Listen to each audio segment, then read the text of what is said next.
You ask Tiger to solve. This deals with linear equations with one unknown. The final result is x equals -3/13. Let's solve it step by step. Group all constants on the right side of the equation. Subtract 15 from both sides. Simplify the arithmetic.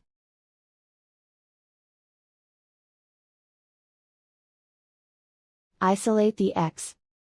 Divide both sides by 65. Simplify the fraction.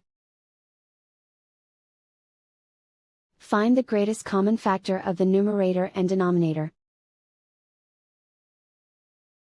Factor out and cancel the greatest common factor.